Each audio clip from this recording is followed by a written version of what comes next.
2017 के बाद double engine की सरकार ने कानून का राज स्थापित, अपराध और अपराधी के प्रति जीरो टॉलरेंस,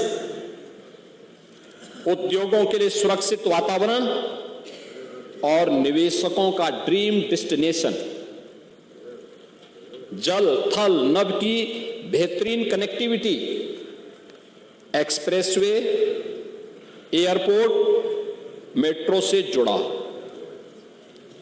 किसानों के खातों में सीधे सहायता जाना, युवाओं के हाथों में कौशल और रोजगार, सरकारी नौकरी हो या लाभार्थी परक योजनाओं का क्रियान्वयन बिना भेदभाव और बिना तुष्टीकरण के,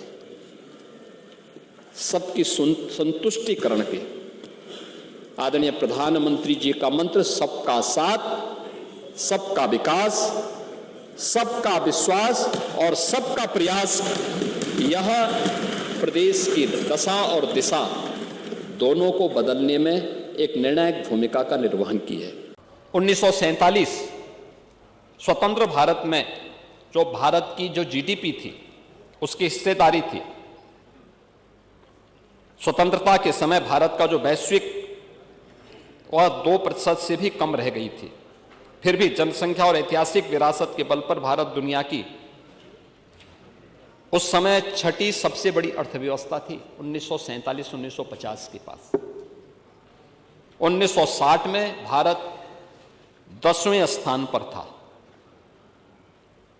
1980 और 2014 के तक भारत 11वें स्थान पर गया और 2014 में देश का भाग्योदय होता है, से नरेंद्र मोदी जी देश के प्रधानमंत्री बनते हैं।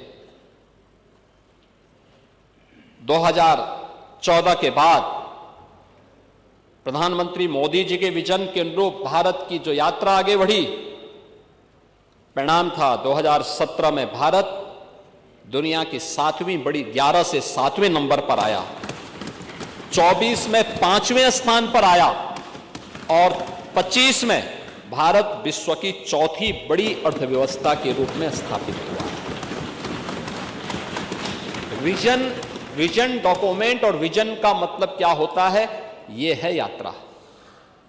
आपने छठी अर्थव्यवस्था को 11वें तक पहुंचा दिया था, 11वें स्थान पर भारत को पहुंचाया था और पिछले 11 वर्ष की यात्रा में 11वीं अर्थव्यवस्था का भारत आज दुनिया की चौथी बड़ी अर्थव्यवस्था के रूप में अपनी सामर्थ्य और अपनी शक्ति का परिचय दुनिया को करा रहा है। अरे श्रीमती जी, कुछ तो सस्ता लो, बचत करो। नहीं श्रीमान जी, सब बढ़िया लो, रहने दीजिए। इसमें क्या खास बात है? थोड़े में ज्यादा स्वाद, यही तो है इसकी खास बात। वाओ मामा, क्या स्वाद है। अरे मेरे राजा, सबका राजा और प्योर मसाला।